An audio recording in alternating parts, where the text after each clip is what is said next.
Hey y'all, it is me, ShaeLa Soul, and I am hanging out with the mental health Cypher.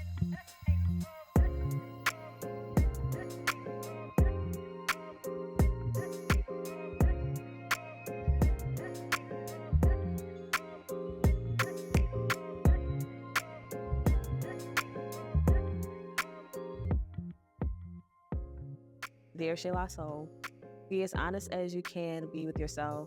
Don't allow the world to change your mind and make you bitter. Take everyone and everything as an experience and don't take on someone else's emotions when you don't need to. Do what you want to do when you want to do because you can and it makes you happy. If it sounds and feel good, do it with your soul.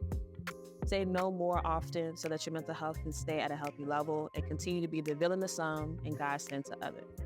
Shake the motherfucking table if no one else will, and continue to love and spread it as much as you can and as far as you can. Found by ShaeLa Soul. Prioritizing my mental health care. I turn everything off.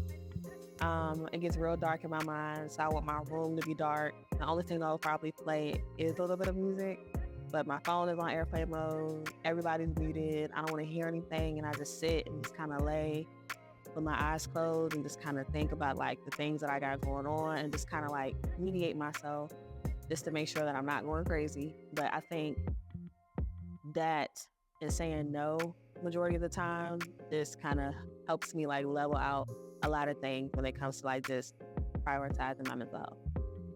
It's just a way of life. Like if my mental's not right, then my relationships won't be right. Then the music won't be right.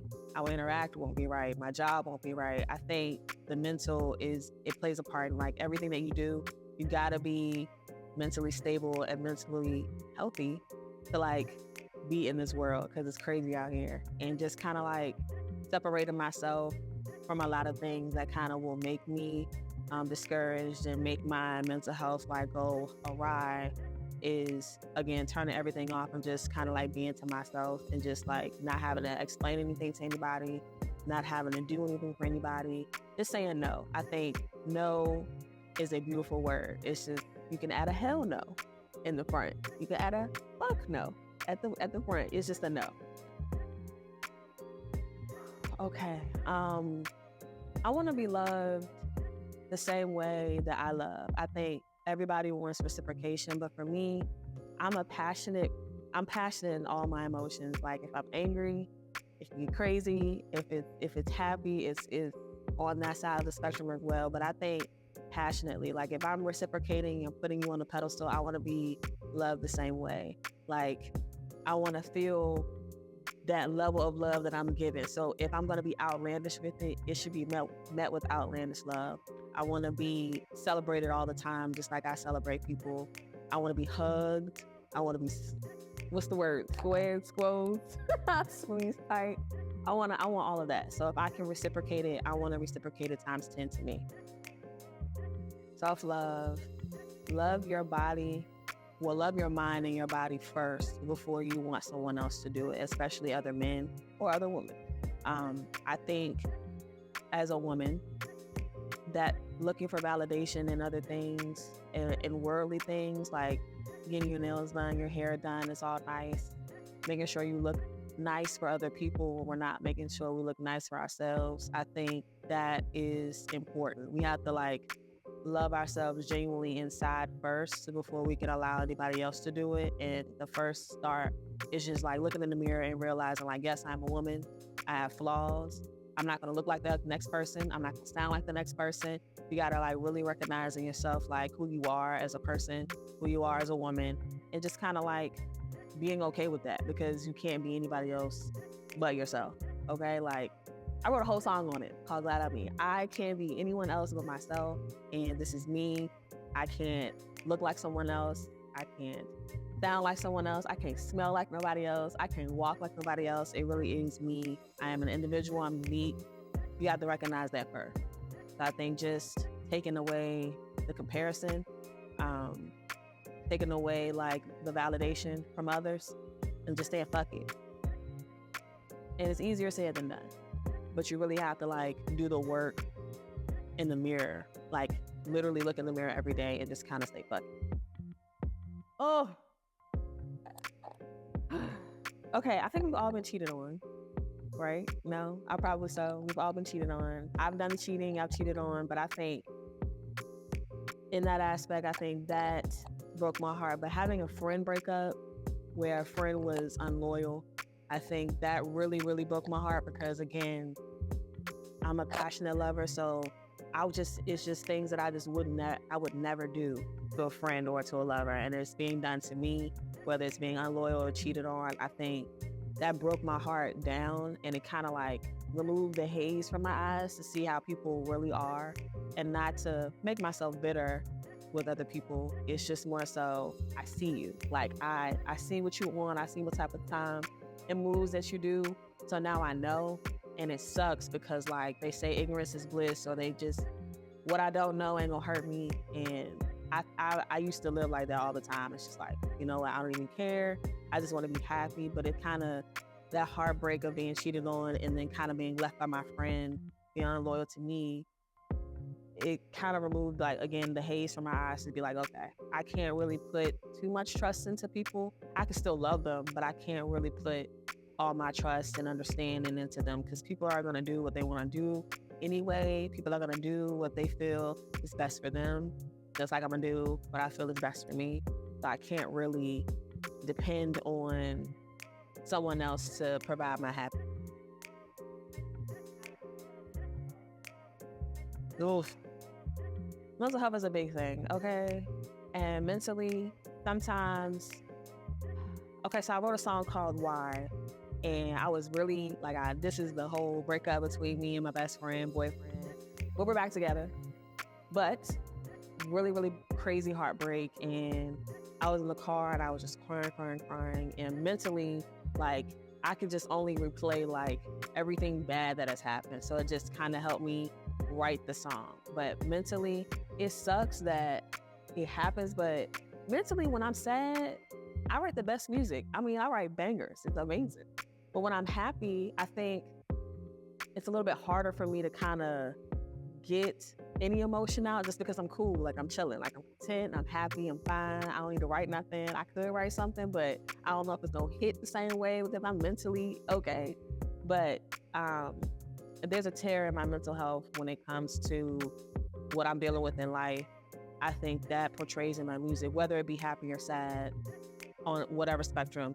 I think, I don't know why, which I wish it was a hard answer. I wish there was a book on it, but the trauma makes the best music. Even if it's a good song, even if it's a happy song, it makes the best music because you actually get to go through something and experience it and like go through phases of being sad and being happy to realization. So what could have done, what I should have done. I think that whole like spectrum makes for a great song. I will have to say dating an artist is more easier, but I still have to explain my emotions and I still have to explain what I go through mentally because, again, he's not a mind reader. We aren't the same person and everybody has different emotions and perspectives on things. So I think dating an artist is easier because they understand the grind, but I still have to explain that I'm passionate with all emotions because, again, he's a different person. Like, we're not the same. So he has to understand where I'm coming from. I have to understand where he's coming from so we can understand each other. But we understand the grind. Like, we understand, like, look, I got a show. I'm not going to be able to see you today, but I'm going to see you. Like, it's like having a relationship with your best friend. You and your best friend have kids, and they're little, and y'all got to, like, get on a calendar and pick out days where you guys can actually sit down and go out to eat and not be interrupted. But like, that life changes all the time, so you never really know. I think that's the type of relationship me and him have. We talk every day, we see each other damn near every day, but just for us to sit down and like pick out a time where we can actually like be in tune with each other, we have to like plan that out because we understand the grind so much. So dating an artist is easy, but at the same time, it's still a relationship. It still has its perks and its cons, and you still got to work at it. Mentally, it has me in a very, very like beautiful space. Like, I feel like butterflies every time we talk and every time I talk about him. But mentally, I feel like it's just calm. And it's like I'm on a cloud, okay? Shout out to the hat. I'm on a cloud. I'm in some sunflower fields. Mentally, like, he helps just kind of like calm my nerve. Like, it's just like a really, really serene feeling. And he helps my music. And we just kind of like bounce off each other. So mentally, musically, all of that. He's dope. Shout out to him. Love you. I never really thought of myself as a fashionable person. Like, you could put that shit on. But like, you know how some people just have it and like they could put anything on or like thrift and make it look crazy, like good. I ain't never been one of them, but I could put that shit on if I need to. Now, when it comes to the style of music, I would like to categorize myself as an R&B singer, neo soul type of person. I can't rap for shit, but I want to rap so bad, and I feel like it's in me, but I just got to bring it out. But definitely R&B, smooth. I'm really, really leaning towards oldie but goodie sounds, like the old, like the full live bands. Like, I'm a live band head. Like, I prefer to perform live than to be in the studio any day, because there's so much room for like correction, and you can make the error and you can correct it. We'll be correcting the same thing over and over, versus if I'm live, you're gonna get what you're gonna get, and that's the vibe that I think is like real. So my style is just oldies, neo soul, R&B oldies. And if that's ever a category, I'm gonna be the first one in it.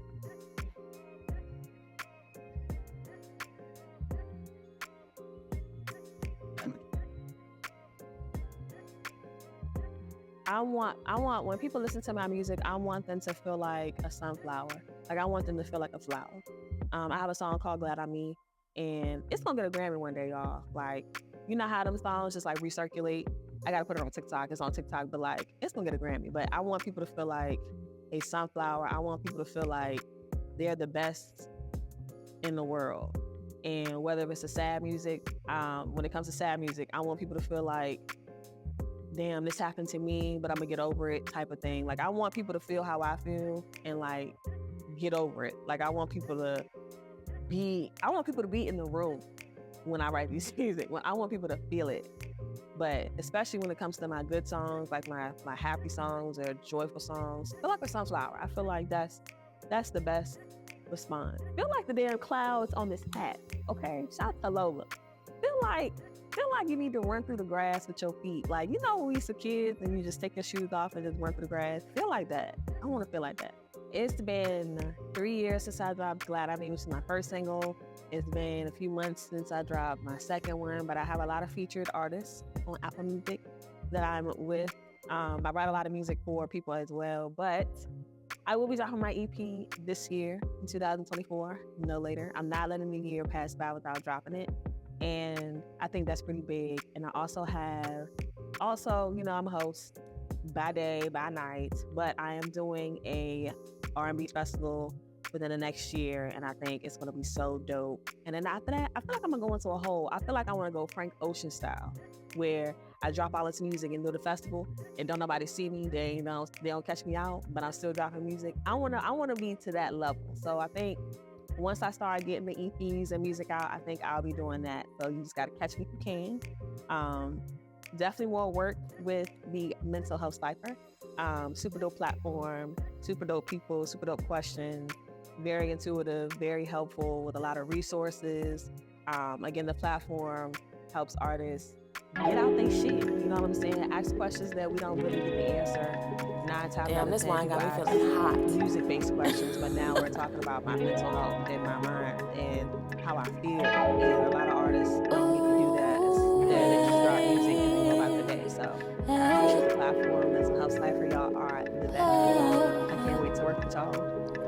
Let me get a moment to get myself together. Cocoa butter on my skin softer than feathers. Wear my hair and my nails long. It's not just for aesthetics, no. Yeah, you know. I can't be nobody but myself, and that's just one hell of a blessing. Really being focused on myself and trying to grow, you know. Gravitating to a better self and high frequencies and energies. Oh, so glad